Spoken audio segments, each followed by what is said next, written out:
नमस्कार, स्वागत है आपका। मैं हूं आपके साथ रोहित पुनेठा। देश में कोरोना के मामले तेजी से बढ़ रहे हैं और लगातार बढ़ते कोरोना मामलों के बीच एक राहत भरी एक अच्छी खबर आई है कि देश में टीकाकरण तेज करने की तैयारी की जा रही है और इसी के तहत भारत में स्पुतनिक वी वैक्सीन को मंजूरी दे दी गई है। सूत्रों के हवाले से खबर मिल रही है।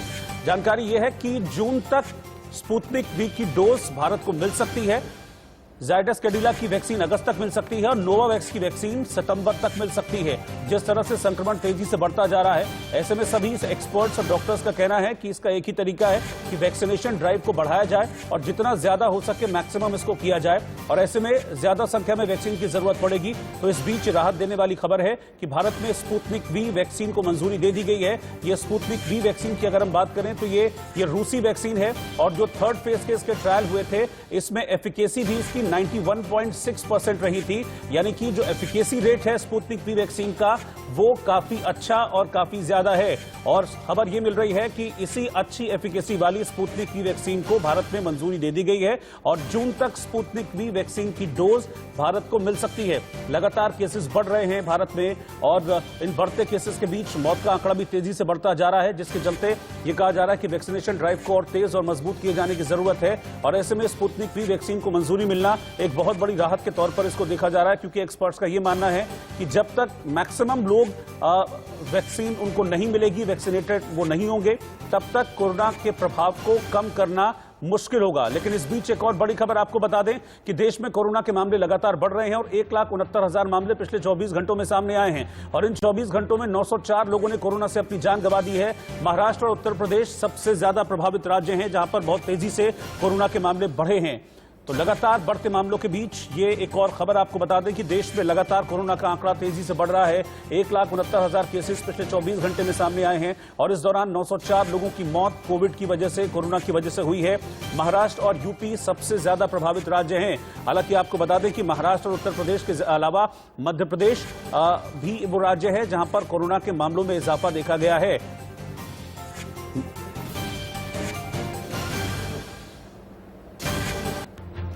और महाराष्ट्र की अगर बात करें तो महाराष्ट्र में कोरोना के 63,000 नए मामले पिछले 24 घंटे में सामने आए हैं। पिछले 24 घंटे में 349 लोगों की महाराष्ट्र में मौत हुई है और सिर्फ मुंबई की बात की जाए तो मुंबई में 9,989 नए केसेस पिछले 24 घंटों के दौरान सामने आए हैं और इन 24 घंटों में सिर्फ मुंबई में 58 लोगों ने कोरोना की वजह से अपनी जान गंवाई है। से मुंबई की इस आर्थिक राजधानी से दोबारा अपने गांव की तरफ लौट रहे हैं। मेरे पीछे का आपको मंजर आपको दिखाना चाहेंगे कि किस तरह से भगदड़ मची हुई है।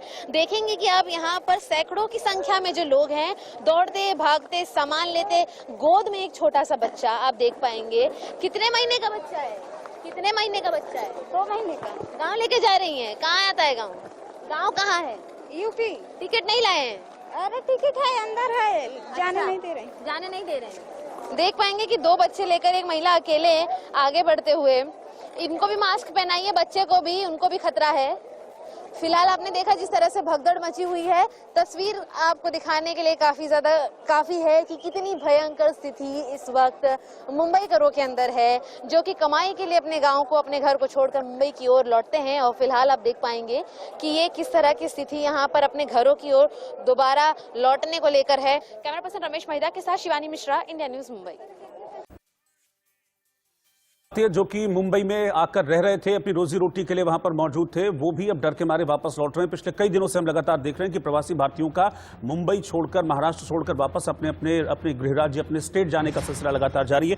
लेकिन इस बीच आपको बता दें कि जो बढ़ते हुए मामले हैं उस पर हमारे संवाददाता हमारे साथ लगातार जुड़ रहे हैं। कुछ खास एक्सपर्ट्स भी हमारे साथ मौजूद रहेंगे, देश के बड़े डॉक्टर्स। इस वक्त अभिषेक शर्मा मुंबई से हमारे संवाददाता हमारे साथ हैं। Doctor DK Gupta, CMD Felix hospital Noida, वो भी इस वक्त हमारे साथ जुड़ गए हैं।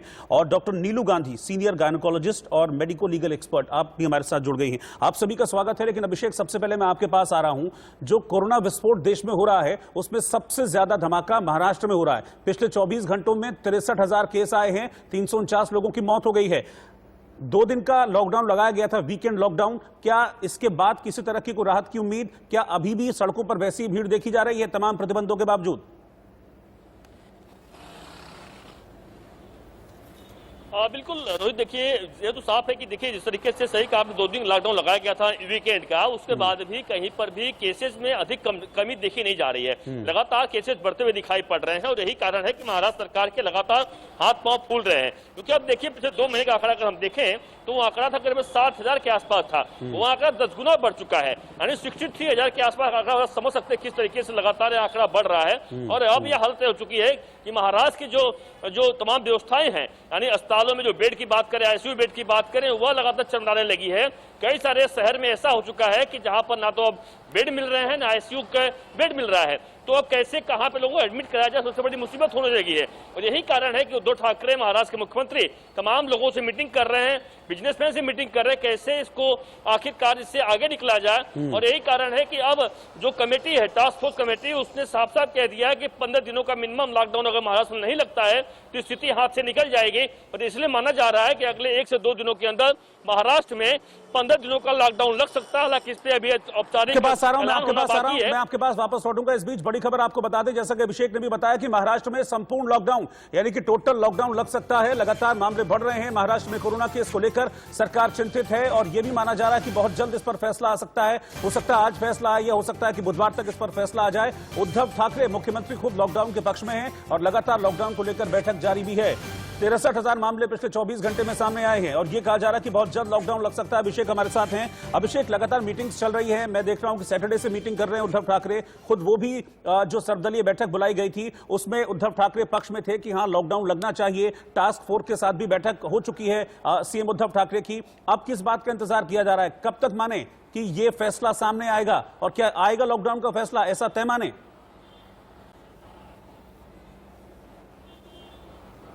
देखिए ये बात साफ है कि लॉकडाउन तो होना है। अब जो साफ दिखाई पड़ा कि फुल लॉकडाउन महाराष्ट्र में आज आए या कल आए होना जरूर है, क्योंकि जिसकी हाथ से निकलती जा रही है। देखिए इसलिए इंतजार इसलिए किया जा रहा है कि सरकार चाहती है कि सभी जो स्टेक होल्डर्स हैं उनके साथ मीटिंग किया जाए, बातचीत किया जाए। जितने भी यूनियन है, जितने भी पॉलिटिकल लीडर हैं, जितने भी उद्योगपति हैं, उन सभी से एक बार बातचीत कर लिया जाए ताकि उनको कॉन्फिडेंस में ले लिया जाए कि लॉकडाउन लगाने जा रहे हैं, अधिक विरोध ना करें। आप देखिए जिस तरीके से पिछले सोमवार से जब लगातार कई लोग रोड पर उतरकर हंगामा कर रहे थे, दुकानें खोलने को लेकर लगातार हंगामा हो रहा था, नागपुर से लेकर मुंबई से लेकर तमाम जगहों पर प्रोटेस्ट होने लगा था कि नहीं हम दुकान तो खोलेंगे, सरकार जो करना हो करे।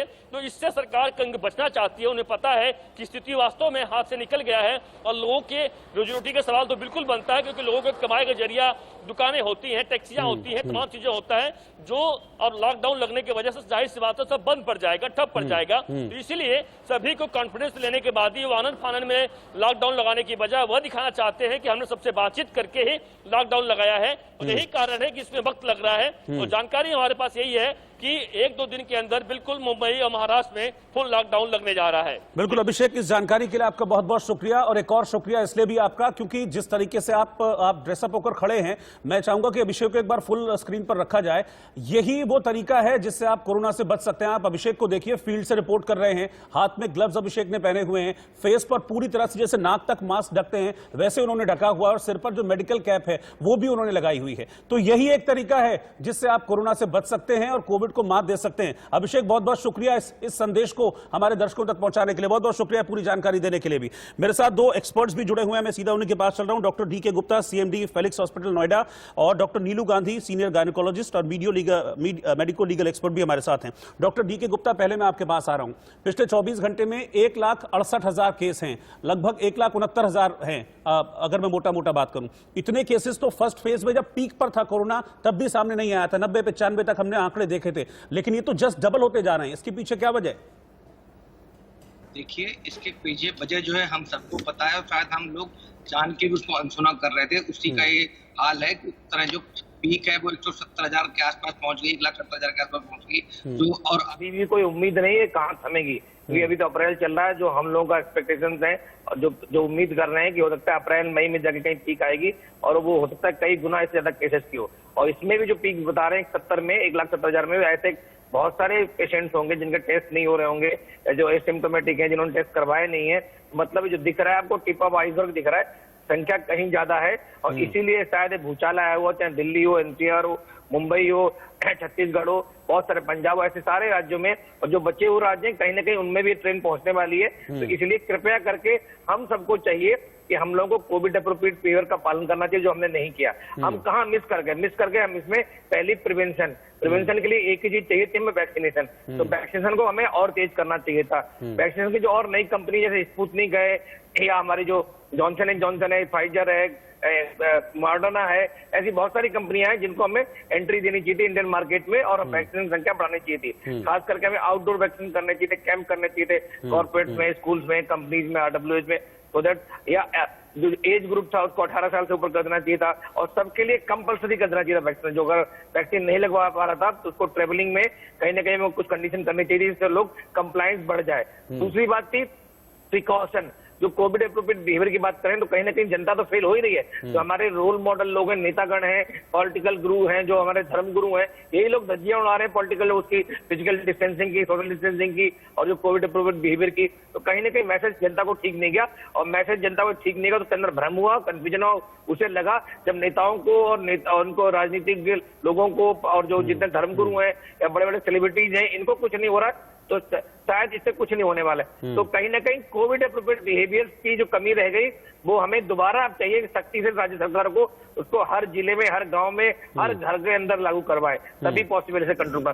तीसरा था कि सरकार ने जल्दबाजी करी, जो बहुत सारे आयोजन थे, चाहे धर्म आयोजन थे, चाहे स्कूल थे, चाहे पब्स थे, चाहे रेस्टोरेंट थे जी या धरना प्रदर्शन थे, तो इन एक्टिविटीज को कंट्रोल रखना चाहिए था। वो कहीं ना कहीं मिस कर गए।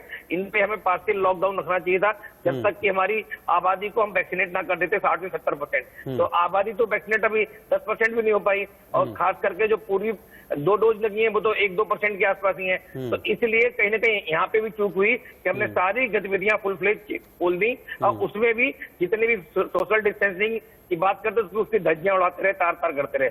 तो ये बहुत बड़े कारण रहे जिसकी वजह से ये एपिसेंटर नए उभर के आ रहे हैं और इकट्ठे मर्ज हो रहे हैं जब एपिसेंटर, तो एपिडेमिक और पेंडेमिक का बड़ा शक ले रहे हैं। दूसरी रही कि हम लोग डायग्नोस्टिस और ट्रीटमेंट में भी कहीं ना कहीं चूक कर रहे हैं, अभी भी कर रहे हैं। उसी वजह से दिक्कतें आ रही हैं, जो मैनेजमेंट में जो बेड्स कम हो रहे हैं, रेमडेसिविर की शॉर्ट से चल रही है, ब्लैक मार्केटिंग चल रही है। तो हमें अर्ली डायग्नोसिस टेस्टिंग फिर कम हो गई थी, बीच में बहुत कम हो गई थी। तो जो थोड़े बहुत केसेस हो रहे थे वो पता नहीं लग रहे थे और वो सुपर स्प्रेडर बन के कम्युनिटी में स्प्रेड कर रहे थे। और जब एक लेवल के ज्यादा केसेस हो जाते हैं तो फिर वो अपने आप दिखने लगते हैं, फिर त्राहिमाम जैसा हो जाता है। तो टेस्टिंग कम करी हमने और जो टेस्टिंग के बाद ट्रेसिंग कर रहे थे, आइसोलेशन कर रहे थे, उसकी जो गाइडलाइन थी कहीं ना कहीं उनको डाइल्यूट कर दिया गया। उसमें जिस तरह से ट्रेसिंग होनी चाहिए थी, जिस तरह से लोगों को आइसोलेशन करके ट्रीटमेंट करना चाहिए था, वो भी हम लोगों ने करा। तो टेस्टिंग ट्रेसिंग पे भी हमने काम किया। बिल्कुल जो आप बात कह रहे हैं डॉक्टर DK गुप्ता, जो आप बात कह रहे हैं ना, उसी से रिलेटेड एक खबर है वो मैं दिखा दूंगा, फिर मैं आगे आपके पास आऊंगा। हरिद्वार से बड़ी खबर इस वक्त आ रही है कि हरिद्वार में कोरोना के साए में शाही स्नान हो रहा है। शाही स्नान में श्रद्धालुओं की भारी भीड़ देखी जा रही है और इस भारी भीड़ के चलते कोरोना नियमों की धज्जियां उड़ाई जा रही हैं। महाकुंभ में न लोग मास्क पहने हुए हैं, न किसी तरह की सोशल डिस्टेंसिंग की जा रही है। इस वक्त की बड़ी खबर आपको बता रहे हैं, हरिद्वार में शाही स्नान चल रहा है, लेकिन जिस तरह से कोविड तेजी से फैल रहा है, ये कहीं ना कहीं एक चिंता करने वाली बात है। आप तस्वीरें देखिए कि कितनी भीड़ वहां पर है शाही स्नान के दौरान, और शाही स्नान में श्रद्धालुओं की भारी भीड़ है। भारी भीड़ के बीच जो कोरोना गाइडलाइंस हैं जिसकी डॉक्टर DK गुप्ता बात कर रहे थे, वो गाइडलाइंस पीछे मीलों पीछे छूटती हुई दिख रही हैं। ना किसी ने मास्क पहना है और सोशल डिस्टेंसिंग क्या है वो तो ये तस्वीरें आपको बता ही रही हैं। हरिद्वार में आज कुंभ मेले का दूसरा शाही स्नान चल रहा है और सुबह से ही हर की पैड़ी पर अखाड़े क्रमवार पहुंच रहे हैं और स्नान कर रहे हैं। अभी तक बात करें तो 7 अखाड़े स्नान कर चुके हैं। इस समय हम हर की पैड़ी ब्रह्म कुंड पे मौजूद हैं। आप देख सकते हैं कि ये जो साधु संत हैं ये बैरागी के 3 अखाड़े हैं जो बड़ी संख्या में इस समय पहुंचे हुए हैं। बैरागी अखाड़ों का इस समय यहाँ पर स्नान चल रहा है।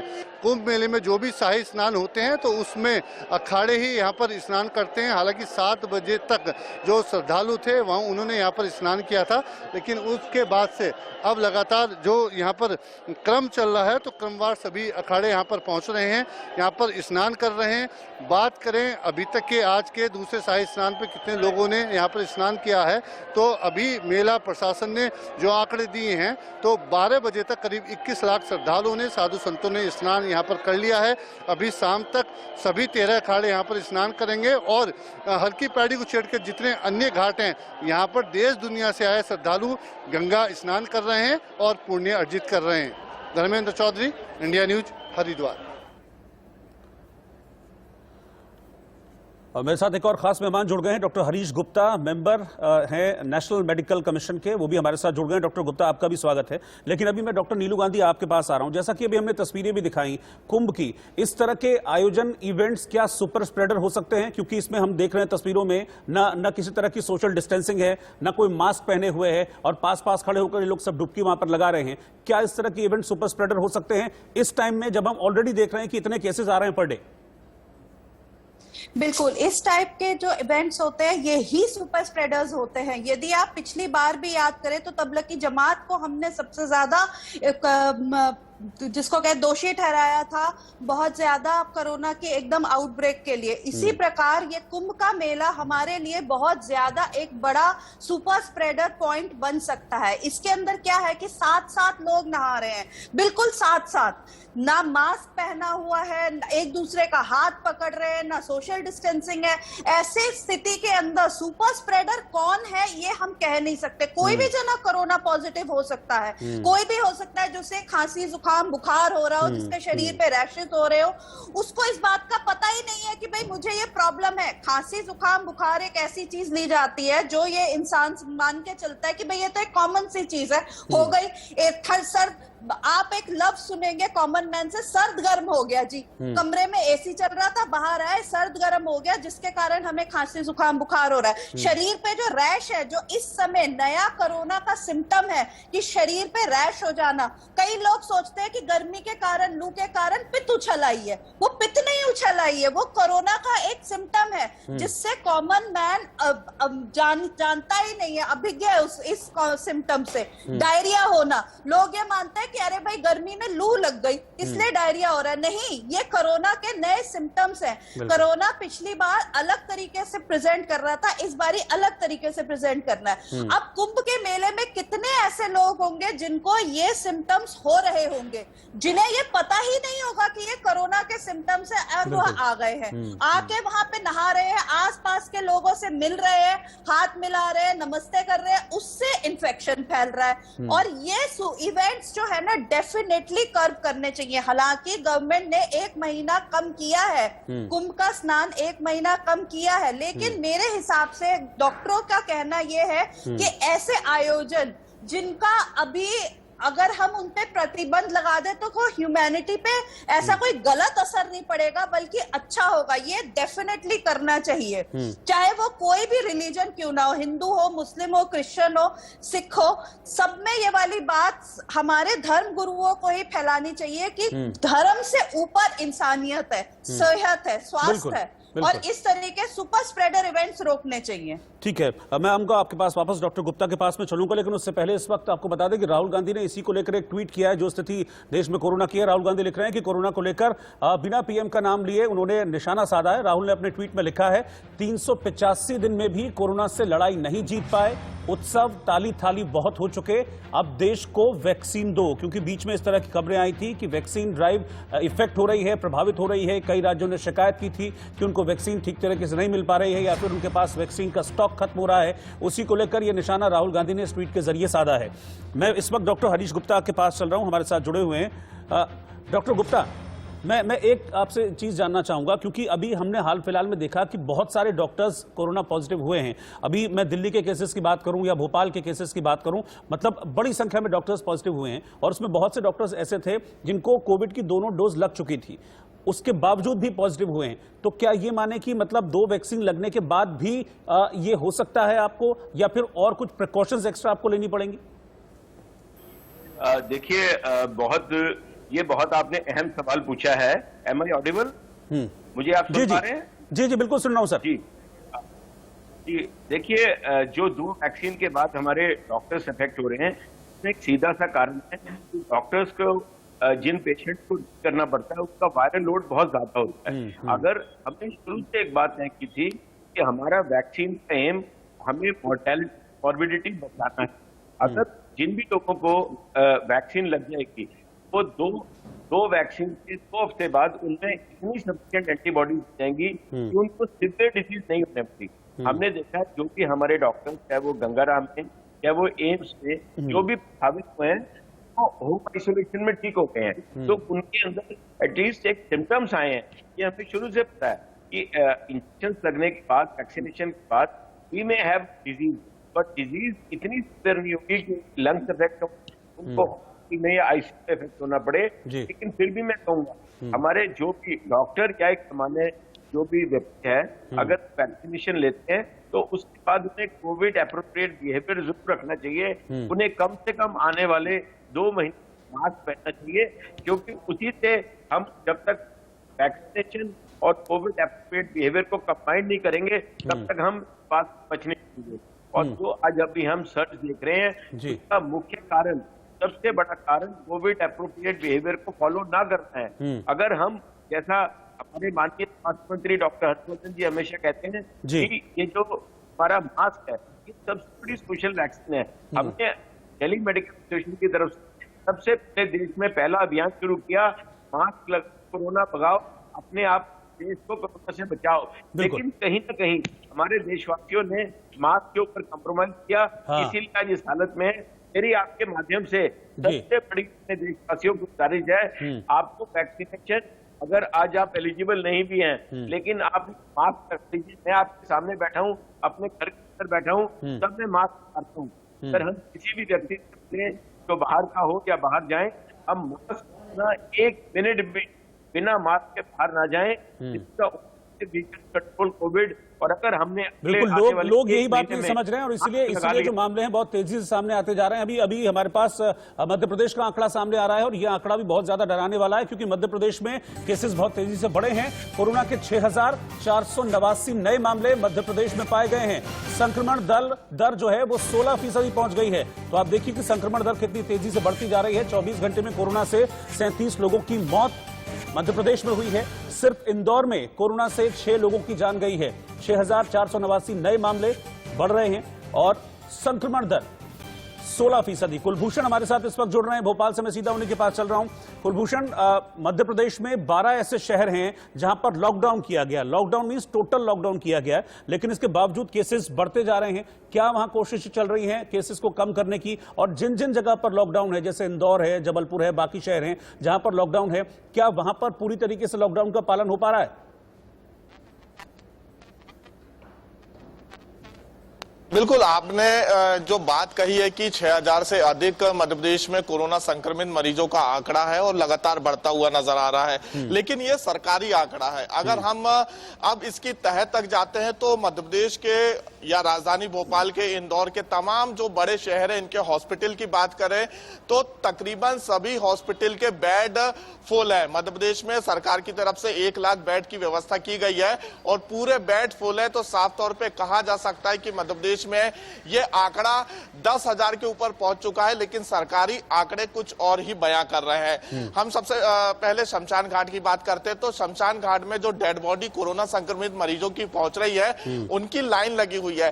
तकरीबन दूसरी डेड बॉडी को जलने के लिए 1 घंटे का समय लग रहा है, क्योंकि भोपाल के शमशान घाट में 50 डेड बॉडी आज की कंडीशन में जल चुकी है और भी डेड बॉडी जो है वो वेटिंग में है। लॉकडाउन की अगर बात करी जाए तो मध्य प्रदेश के तकरीबन 12 ऐसे जिले हैं, छिंदवाड़ा है, सिवनी है, जबलपुर है, नरसिंहपुर है, भोपाल, इंदौर है, रायसेन है, विदिशा है, खंडवा है। यहाँ पे संक्रमित मरीजों का आंकड़ा लगातार बढ़ता हुआ नजर आ रहा है, इसलिए यहाँ पे लॉकडाउन लगाया गया। लेकिन दमोह जिला जहाँ पे उपचुनाव है, चुनाव जिस जिले में या जिस राज्य में होता है वहां पे संक्रमण नहीं फैलता है, इसलिए दमोह में नाइट कर्फ्यू भी नहीं है और वहां पे लॉकडाउन नहीं लगाया गया। हालांकि संक्रमण की वहां पे जो रफ्तार है वो भी काफी तेजी से बढ़ती हुई नजर आ रही है और बड़े बड़े नेताओं के रोड शो वहां पे हो रहे हैं। तो मध्य प्रदेश में ये देखा जा सकता है कि जो हॉस्पिटल में अभी स्थिति बयां हो रही है, ऑक्सीजन की कमी है, बेडों की कम उपलब्धता है। अब जो संक्रमित मरीज होते हुए नजर आ रहे हैं वो अगर एम्बुलेंस को कॉल करते हैं 108 में, तो साफ तौर पे उनको यही सलाह दी जाती है कि आप अपने घरों में रहकर ही इलाज कराइए, क्योंकि अस्पताल की स्थिति जो है वो बहुत ही बुरी है। ऐसी स्थिति में आधे से अधिक जो संक्रमित मरीज है वो अपने घरों में इलाज कराते हुए नजर आ रहे हैं। अब हॉस्पिटल में बेड उपलब्ध नहीं है, मेडिकल में दवाइयां और इंजेक्शन की उपलब्धता की कमी मध्य प्रदेश में देखी जा रही है। हालांकि इस बीच सरकार लगातार वैक्सीनेशन की जो प्रक्रिया है वो सरकार ने बढ़ा दी है और मध्य प्रदेश में अभी तक ये देखा जा रहा है कि वैक्सीन की कमी तो नहीं पड़ी है। सबसे अधिक जो है वैक्सीन मध्य प्रदेश में आम जनता को लगाई जा रही है और अब मध्य प्रदेश की जनता में जो डर देखा जा रहा है, इसलिए लोग बढ़ चढ़कर जो है वैक्सीनेशन में भी हिस्सा लेते हुए नजर आ रहे हैं। ठीक है, आपका बहुत बहुत शुक्रिया कुलभूषण इस पूरी जानकारी के लिए। लेकिन मैं चल रहा हूं सीधा डॉक्टर डी.के. गुप्ता के पास। Doctor DK. गुप्ता, क्या अब वो वक्त आ गया है कि अब मतलब जिसको भी अगर थोड़ा सा भी फील हो रहा है कि मुझे फीवर है या मुझे कोरोना टाइप सिम्टम्स हैं, हालांकि क्योंकि बहुत कहते हैं ना बहुत कॉमन टाइप सिम्टम्स ये हैं, तो क्या वो तुरंत टेस्ट के लिए जाए? अब वो इंतजार ना करे, अगर 1-2 दिन उसको इस तरह के सिम्टम्स हैं तो तुरंत टेस्ट के लिए जाना जरूरी हो गया बहुत ज्यादा? पुनेठा जी, आप बिल्कुल ठीक कह रहे हैं कि अगर किसी को भी इन्फ्लुएंजा लाइक इलनेस है, मतलब अगर तो फ्लू लाइक सिम्टम्स है, खांसी है, जुकाम है, बुखार है, गले में दर्द है, सूंघ नहीं आ रही है, स्वाद नहीं आ रहा, थकावट है, बॉडी एक है, हेडेक है, मैलेज है, लूज मोशन है, रेसेस है, कहीं पे कंजक्टिवाइटिस है, जो रेयर सिम्टम्स है, इनमें कोई भी अगर 2-3 सिम्टम भी हैं तो उसको तुरंत अपना टेस्ट कराना चाहिए। Until and unless proved otherwise ये कोरोना ही है, जब तक कि RT-PCR नेगेटिव नहीं है। अगर किसी का एंटीजन टेस्ट नेगेटिव आता है इसके बाद, तो उसको RT-PCR तुरंत कराना चाहिए। और साथ में अगर किसी का RT-PCR या एंटीजन टेस्ट पॉजिटिव आता है, उसके साथ में जितने कॉन्टेक्ट में जो लोग रहे पिछले 5-7 दिन में, उन सबको अपनी टेस्टिंग करानी चाहिए, बिकॉज हमें इसका सुपर स्प्रेड रोकना है। तो जितने ज्यादा लोगों की हम टेस्टिंग करेंगे, उतने ज्यादा लोगों को हम डायग्नोज कर पाएंगे, अर्ली डायग्नोसिस होगी और उनको ही हम आइसोलेट कर पाएंगे और उनके दूसरे नए कॉन्टेक्ट को ट्रेस कर पाएंगे। तो हमने पिछली बार पॉलिसी अपनाई थी और उसके बाद उनको भी अर्ली डायग्नोसिस करने के बाद उनका ट्रीटमेंट करके तभी हम इसको कंट्रोल कर सकते हैं, अदरवाइज ये बहुत डिफिकल्ट होगा। मैं फिर बता रहा हूँ, बहुत सारे एसिम्प्टोमेटिक मरीज भी हैं, तो अगर किसी के कॉन्टेक्ट में आप आए हो और वो पॉजिटिव पेशेंट था, तो 3 दिन या 4 दिन बाद अपना टेस्ट जरूर करा लें अगर आप एसिम्प्टोमेटिक भी हैं, बिकॉज बहुत बार कोरोना ऐसा होता है एसिम्प्टोमेटिक होता है और आपको सिम्टम नहीं है, तो आप फिर भी आप अपने जो आसपास जो घर में बच्चे हैं, बुजुर्ग हैं, खास करके बच्चों में बहुत तेजी से फैलता दिख रहा है। तो ऐसा हो रहा है कि ये सिम्टोमेटिक लोग जो यंग वयस्क हैं, जो बाहर जा रहे हैं, काम कर रहे हैं, नौकरी पे जा रहे हैं, ऑफिस में जा रहे हैं, वो एसिम्टोमेटिक इन्फेक्शन लेके घर आ रहे हैं, अपने बच्चों से मिल रहे हैं और बच्चों के अंदर ये कोरोना का ट्रांसमिशन कर रहे हैं। और बच्चों में भी आप लोग देख रहे होंगे कितने सारे नए केसेस आ रहे हैं। तो कृपया करके, और बच्चों के लिए हमारे पास कोई एंटीबॉडीज भी, मतलब कोई वैक्सीन भी नहीं है, तो इसलिए हमें बच्चों को अगले 6-8 महीने तक सेफ रखना है, जब तक कि कोई वैक्सीन मार्केट में बच्चों के लिए ना आ जाए। तो यही तरीका है अर्ली डायग्नोसिस और अर्ली ट्रीटमेंट और हाई सस्पिशन। मतलब अगर आप जरा सा लगता है जैसे आपने बोला है, तो सस्पिशन रेट बहुत हाई होना चाहिए, मरीज का अपना खुद का, डॉक्टरों का भी, और साथ में जो उसके आसपास लोग चल रहे हैं। जैसे आप ऑफिस में बैठे हो, मैं ऑफिस में बैठा हूँ, अगर मैं चीज इग्नोर कर रहा हूँ, मैं खांस रहा हूँ, तो तुरंत जो साथ वाला है उसको जागरूक रहना चाहिए। अगर तुम्हें खांसे या छींक रहे हैं या आप गले में दर्द बता रहे हैं, तो आपको तुरंत टेस्ट कराना चाहिए, आपको घर में आइसोलेट हो जाना चाहिए। तो हमें जब तक ये जागरूकता अभियान नहीं चलाएंगे, सब लोग मिलकर नहीं चलाएंगे, एक दूसरे का ध्यान नहीं रखेंगे, तो शायद तब तक हमें कंट्रोल करना बहुत मुश्किल होगा। बिल्कुल, आपने बहुत अच्छी बात कही डॉक्टर साहब की तुरंत बिना देर किए आपको टेस्ट करा लेना चाहिए अगर इस तरह के सिम्टम्स आपको दिखते हैं, क्योंकि अर्ली डिटेक्शन होगा तो अर्ली आपको ट्रीटमेंट मिलेगा, इससे मोर्टेलिटी रेट जो बढ़ रहा है वो कम होगा। डॉक्टर नीलू गांधी, आपके पास आ रहा हूं, चूंकि आप एक गायनेकोलॉजिस्ट भी हैं, तो मैं आपसे ये समझना चाह रहा हूं कि कोई प्रेग्नेंट लेडी है, उसको किस तरह की सावधानियां बरतनी हैं, और अगर भगवान न करे किसी प्रेग्नेंट लेडी को कोविड हो जाता है, तो क्या फिर होने वाले बच्चे पर भी इसका असर पड़ता है क्या? देखिए सर, इसके अंदर ऐसा है कि अगर हम प्रेग्नेंट लेडीज की बात करें तो वह एक नॉर्मल इंसान से थोड़े भिन्न है। क्यों? क्योंकि उनकी इम्यूनिटी थोड़ी कम होती है। बिकॉज ऑफ प्रेगनेंसी दवाइयां उनको बहुत कम और बहुत ही लिमिटेड दी जा सकती हैं। जो भी कुछ माँ को होता है वह बच्चे को असर करता है। इसलिए प्रेग्नेंट फीमेल के लिए प्रिवेंशन भगवान के बराबर है। इट इज बेस्ट कि वो अपने आप को प्रिवेंशन करें देन कि कोरोना पॉजिटिव हो। प्रिवेंशन के लिए एक ही तरीका है कि कोरोना अप्रोप्रिएट बिहेवियर फॉलो करें, घर के अंदर रहे, अगर बहुत जरूरत है तो ही घर के बाहर जाए। आजकल आप देखेंगे वर्क फ्रॉम होम एक नॉर्मल इंडिविजुअल को भी मिल रहा है। तो प्रेग्नेंट लेडीज जितनी है वह अपने ऑफिस के अंदर कृपया करके एक लेटर कर दे कि भाई I am pregnant, kindly allow me work from home. So कोई ऐसा ऑफिस नहीं होगा जो उनको वर्क फ्रॉम होम के लिए अग्रीएबल नहीं होगा। जहां तक मैं समझती हूँ कि घर में जो हमने पहले किया था कि घर में बाहर से मेड जो डे टू डे काम करने वाली आ रही हैं, उनको थोड़ा रोक दिया जाए फिर से, घर का काम खुद ही कर ले वो बेहतर है बजाय इसके बीमार होने के। और इसके अलावा बाहर जाना प्रेग्नेंट लेडीज के लिए ना के बराबर बेहतर है। डॉक्टर को जहां तक आप समझते हैं कि एंटीनेटल केयर का क्या करे भाई, महिला को 15 दिन महीने में जाके डॉक्टर को दिखाना ही दिखाना है। तो इसके अंदर मैं 2 बातें कहूंगी। What can be done is कि 15 डेज के अंतराल पे आप एक ऑनलाइन ये ले लीजिए कंसल्टेशन और 15 दिन के बाद जाके दिखवा लीजिए इन पर्सन। यानी कि आपने डॉक्टर को 2 उपस्थिति दे दी अपनी, एक ऑनलाइन और दूसरी फिजिकली जब आप डॉक्टर के पास जाएंगे तो वो आपकी ग्रोथ वगैरह जो हाथ से चेक करते हैं, हम धड़कन सुनते हैं, वो सुन लेंगे। इसके अलावा यदि कोई दिक्कत है तो फौरन जाके डॉक्टर को मिले। उसके अंदर ये ना सोचे कि भाई कोरोना है, क्या मुझे जाना चाहिए, क्या मुझे नहीं जाना चाहिए।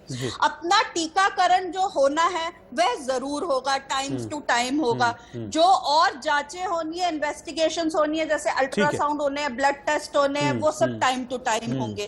तो ये तो प्रेग्नेंट लेडीज को कराना ही कराना है। उसके अलावा मैं आपके पास आ रहा हूँ। बस ये बार बीजेपी, आज से बीजेपी, ये बार बीजेपी, ये बार बीजेपी, निश्चय आज से बीजेपी, ये बार बीजेपी, निश्चय आज से बीजेपी। इसी संकल्प के साथ आप सभी को, बंगाल के एक एक नागरिक को, दुनिया भर में बसने वाले सब बंगाली भाइयों बहनों को 2 दिन बाद जो बंगाल का नया वर्ष आएगा, मेरी तरफ से 130 करोड़ देशवासियों की तरफ से बांग्ला नववर्ष की अनेक अनेक शुभकामनाएं। मेरे साथ दोनों हाथ ऊपर करके पूरी ताकत से बोलिए, भारत माता की। आवाज वहां तक पहुंचनी चाहिए। भारत माता की, भारत माता की, भारत माता की। वंदे वंदे वंदे वंदे वंदे वंदे वंदे वंदे वंदे वंदे वंदे। बहुत बहुत धन्यवाद। तो एक रैली को संबोधित कर रहे हैं प्रधानमंत्री नरेंद्र मोदी। उनका ये संबोधन पूरा हुआ है। पश्चिम बंगाल में 4 चरणों के चुनाव हो चुके हैं, बाकी के 4 चरण बाकी हैं, जिसके लिए पश्चिम बंगाल के बारासात में प्रधानमंत्री नरेंद्र मोदी ने ये रैली की है और लोगों से बीजेपी को वोट करने की अपील की है। इस दौरान उन्होंने ममता बनर्जी पर हमला भी बोला। उन्होंने कहा कि दीदी ने जनता की ईमानदारी पर हमला किया, दीदी ने जनता से विश्वासघात किया है और विश्वासघात का जवाब जनता चुनावों में दे रही है। पीएम मोदी ने दावा किया है कि पहले 4 चरण बीजेपी जीत रही है।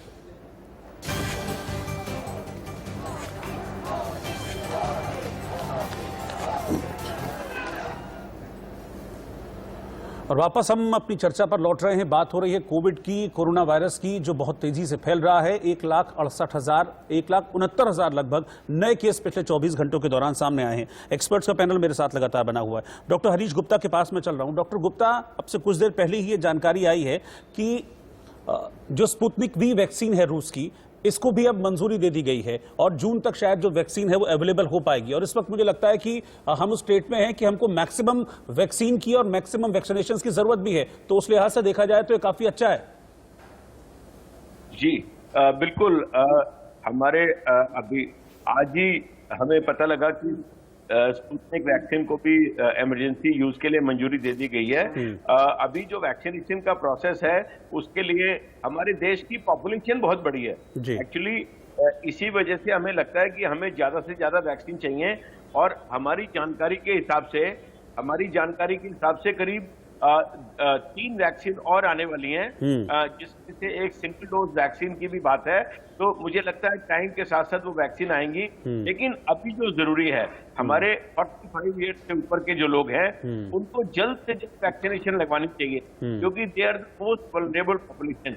जो आज बात की जा रही है कि टीकाकरण का हमने कोई स्लैब क्यों बना दिया, देखिए it is all scientific based. हमारा पहला होता है कि हमने हेल्थ वर्कर्स को प्रोटेक्ट किया, फिर 60 से ज्यादा को प्रोटेक्ट किया।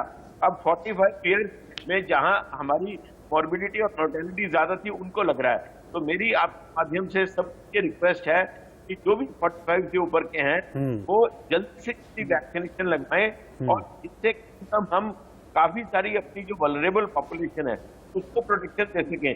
लेकिन एट द सेम टाइम कभी वैक्सीनेशन लगवाने के बाद जो हमने देखा कि लोग मास्क लगाना छोड़ते हैं, सोशल डिस्टेंसिंग और हैंड हाइजीन छोड़ते हैं, वो नहीं करना चाहिए।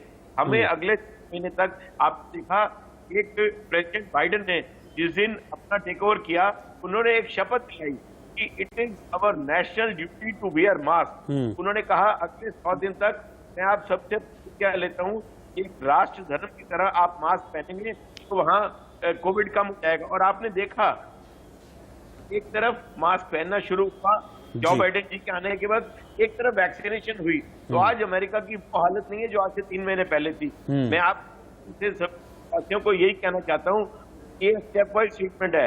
मास्क पहने, वैक्सीनेशन लगवाएं और जो भी संक्रमित लोग लगते हैं उनका टेस्ट करवाएं और होम आइसोलेशन एक बहुत बड़ी इशू है। मैं सभी देशवासियों से अपील करना चाहता हूँ कि जो कोरोना पॉजिटिव आते हैं वो अपने कंसल्ट करें और होम आइसोलेशन को बढ़ाएं।